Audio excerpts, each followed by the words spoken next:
En este tutorial vamos a estudiar el patrimonio neto. El balance de una empresa representa el patrimonio de la misma en una fecha determinada. En él se puede contemplar ese patrimonio bajo dos puntos de vista. Como inversión, es una situación económica y constituye el activo, o como financiación, es una situación financiera y está formada por lo que financia el activo, que puede ser ese patrimonio neto y el pasivo. Como veis en este esquema, he cogido en Google, he puesto patrimonio neto y me he ido a las imágenes. Me gusta esta porque es un explicativo, es un esquema explicativo de la configuración de un balance. A la izquierda tenemos el activo, que son los bienes y derechos. Si son a largo plazo sería activo no corriente y si son a corto plazo sería activo corriente. Todo este activo no corriente y corriente está financiado por el pasivo y por el patrimonio neto. Si el pasivo es a largo plazo, sería pasivo no corriente, deudas con terceras personas a más de un año, y deudas con terceras personas a menos de un año o hasta un año serían deudas a corto plazo, sería el pasivo corriente. Y el patrimonio neto lo podemos definir como una masa patrimonial residual, que sería la diferencia entre el total del activo menos el pasivo. Vamos a ver el patrimonio neto en el plan general contable, en concreto en el modelo de balance normal. Tendríamos los fondos propios, que estarían constituidos por el capital, la prima de emisión, las reservas, las acciones y participaciones en patrimonio propias, los resultados de ejercicios anteriores, otras aportaciones de socios, resultados del ejercicio, dividendo a cuenta y otros instrumentos de patrimonio neto. Los ajustes por cambio de valor, activos financieros disponibles para la venta, operaciones de cobertura y otros, y las subvenciones, donaciones y legados recibidos. El capital escriturado figura en la cuenta 100, es el importe nominal del capital que figure en la escritura de constitución más el procedente de las sucesivas ampliaciones. En el caso de sociedades anónimas, el capital social sería el número de acciones emitidas multiplicado por el valor nominal de cada una de ellas, siempre que estuviera el capital inscrito y no constituyera un pasivo. La cuenta fondo social recoge el capital de las entidades sin forma mercantil, como las sociedades civiles, las mutuas, las fundaciones. La cuenta 102 capital refleja el capital correspondiente a empresas individuales. Por contra, el capital no exigido en la constitución y ampliación de capital de las sociedades anónimas, el capital social debe de desembolsarse inicialmente al menos en una cuarta parte del valor nominal. Las cuentas 1030 y 1040 recogen el importe del capital social que figura en la cuenta 100 pendiente de desembolso, pero aún no exigido a los accionistas, tanto en aportaciones dinerarias como en aportaciones no dinerarias. La prima de emisión recoge la aportación realizada por accionistas o socios cuando paguen un precio superior al valor nominal. Esta cuenta va a recoger el exceso aportado por encima de este valor nominal. Las reservas son beneficios no repartidos como dividendos y, bueno, las veremos más adelante. Pueden ser reservas legales, estatutarias, voluntarias, por fondo de comercio o las reservas a las que obliga la normativa fiscal. La acción y participaciones en patrimonio propias, en sociedades anónimas y limitadas, puede adquirir acciones o participaciones propias por diversos motivos. Esto supondrá en todo caso un menor patrimonio neto. Figurará en las cuentas 108 y 109 con signo negativo. Los resultados de ejercicios anteriores se contabilizan en cuenta 120 como remanente, que son los beneficios que todavía no se ha decidido cuál va a ser su distribución o aplicación, y la 121 para los resultados negativos de ejercicios anteriores, que va a reflejar las pérdidas ocurridas y no compensadas. También habrá otras aportaciones de socios, normalmente para compensación de pérdidas, los resultados del ejercicio que van a la cuenta 129. Si es negativo, la cuenta 129 va a figurar con signo negativo, minorando el patrimonio neto hasta que se traspase a la cuenta 121.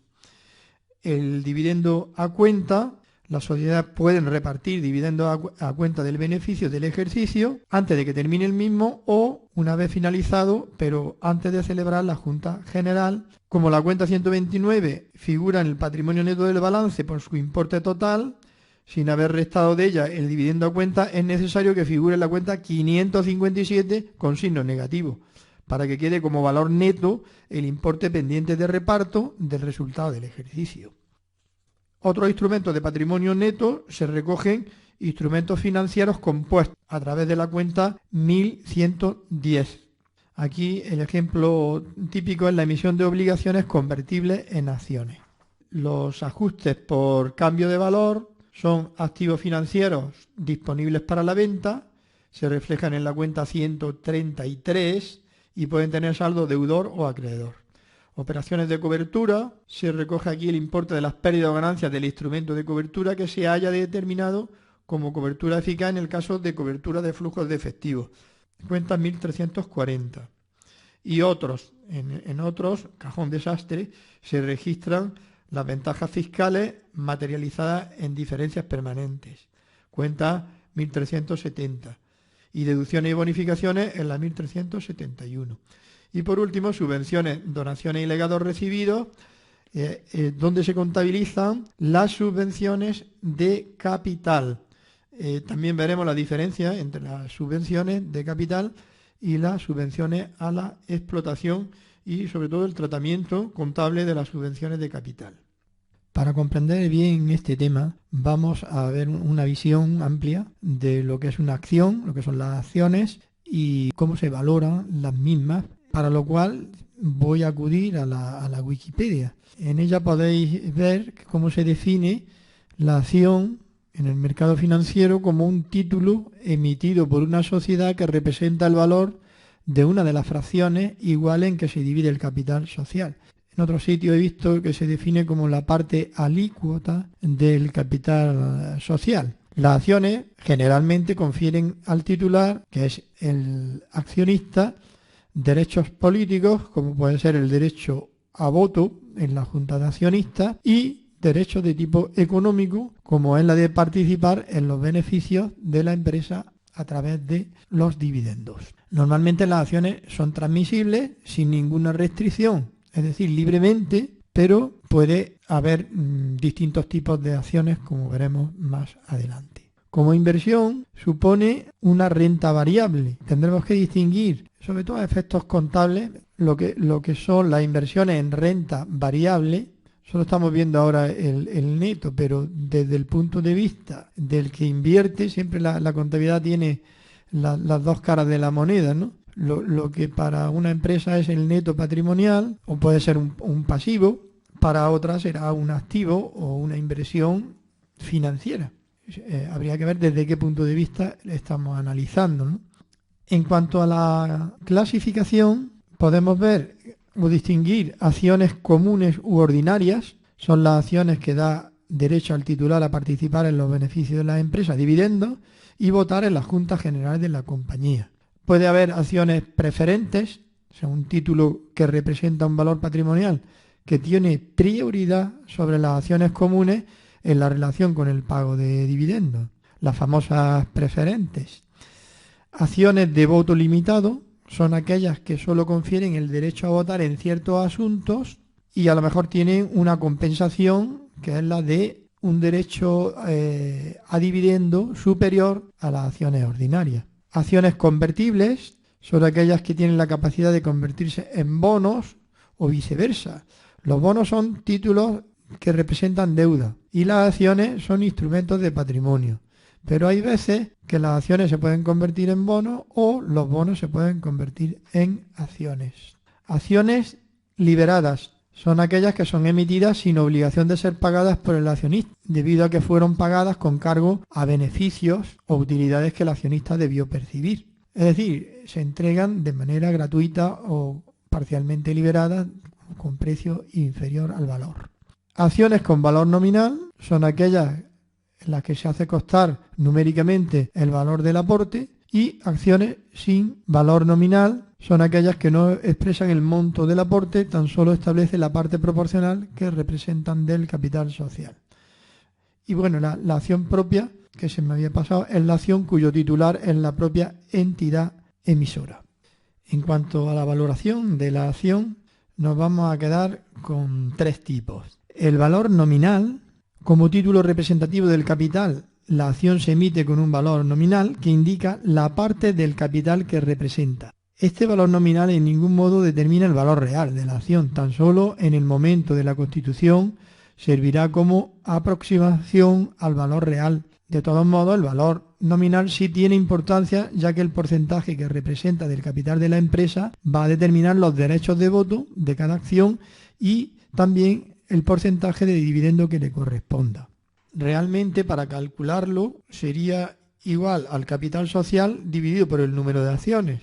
El valor de mercado es el precio que cotiza o al que cotiza la acción en bolsa, en un mercado secundario, y es la mejor indicación de a qué precio se debe comprar o vender. Pero también hay que tener en cuenta que la acción puede estar sobrevalorada o infravalorada en bolsa. Si el valor de mercado estuviese muy por encima de su valor económico, la acción va a estar sobrevalorada, y si estuviera muy por debajo va a estar infravalorada. De todas maneras, este valor de mercado va a ser bastante aproximado a lo que el plan contable llama valor razonable. Cuando nos hablen de valor razonable, podemos tomar el valor de cotización del día en cuestión.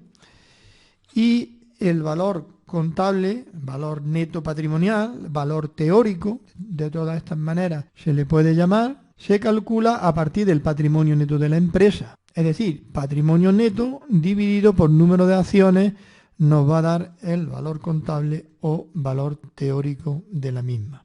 El siguiente epígrafe sería el del patrimonio neto de capital social, las limitaciones y las obligaciones. Sería interesante que profundizarais en este tema y vierais algunas de las entradas que hay en Google sobre la misma. Yo voy a simplificar de acuerdo con el manual de contabilidad de sociedades de Centro de Estudios Financieros, que simplifica bastante el tema. Os recomiendo este libro porque viene bastante claro y con bastantes ejemplos. En concreto, dice que dentro del patrimonio neto podemos considerar tres componentes fundamentales: dos serían positivos y uno negativo. Sería el capital social y las reservas, el componente positivo, y las pérdidas acumuladas, el componente negativo. De tal manera que las pérdidas, mientras estén cubiertas por las reservas, no harían que el patrimonio neto fuera inferior al capital social. Pero si las pérdidas son superiores a las reservas, el patrimonio neto sería inferior al capital social. Así, si el patrimonio neto es inferior al capital social, no se pueden repartir dividendos y el beneficio se va a destinar a la compensación de pérdidas, tanto en sociedades anónimas como en limitadas. Si las pérdidas han disminuido el patrimonio neto por debajo de 2/3 partes de la cifra del capital social, la sociedad en principio deberá reducir el capital obligatoriamente. Esto para sociedades anónimas. Y si las pérdidas han reducido el patrimonio neto a la mitad del capital social, en principio tanto sociedades anónimas como limitadas estarán obligadas a disolverse. He encontrado en internet un estudio del bufete Cuatro Casas que podéis ver, donde se puede apreciar las diferencias que hay entre el concepto de patrimonio neto a efectos del Plan General Contable, del patrimonio neto a efectos mercantiles y sobre todo del artículo 36.1c del Código de Comercio, que impide distribución de beneficios, obliga a la reducción de capital o incluso a la disolución obligatoria de la misma por pérdidas. Si el patrimonio neto es inferior al capital social, no pueden repartirse dividendos y el beneficio se destinará a las compensaciones de pérdidas. Esto para sociedades anónimas y limitadas. Si las pérdidas han disminuido el patrimonio neto por debajo de las 2/3 partes de la cifra del capital sociedad, la sociedad en principio deberá reducir obligatoriamente el capital social. y si las pérdidas han reducido el patrimonio neto a la mitad del capital, deberá disolverse la sociedad. En el primer caso afecta a sociedades anónimas ilimitadas, en el segundo a sociedades anónimas solo y sociedades anónimas y sociedades limitadas para cuando las pérdidas reducen el patrimonio neto a la mitad del capital social y están obligadas a disolverse. Entonces será necesario ver a efectos del Código de Comercio qué se considera patrimonio neto y habrá que hacer las correcciones oportunas respecto a lo que se considera patrimonio neto en el plan contable. A efectos de reducción de capital hay aquí un cuadro.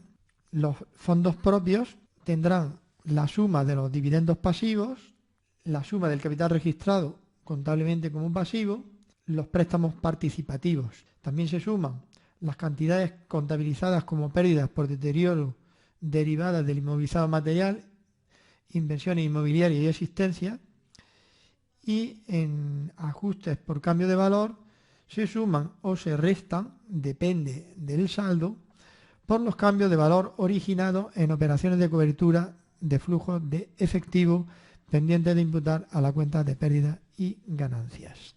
El patrimonio neto a efectos de distribución de beneficios sería los fondos propios con la suma de dividendos pasivos, la suma del capital registrado contablemente como pasivo y los ajustes por cambios de valor que se suman o se restan, depende del saldo, por los cambios de valor originados en operaciones de cobertura de flujos de efectivo pendientes de imputar a la cuenta de pérdidas y ganancias, y también se suman las subvenciones, donaciones y legados recibidos. En cuanto al capital y reservas legal estatutariamente indisponibles, al capital se le suman los dividendos pasivos y el capital registrado contablemente como pasivo. La reserva legal y estatutaria también se suma. Las legales incluyen la reserva por fondo de comercio, la llamada reserva legal de toda la vida, la reserva para excluir la oposición de acreedores del artículo 167 tercero, etcétera, todo lo que sean reservas establecidas por ley.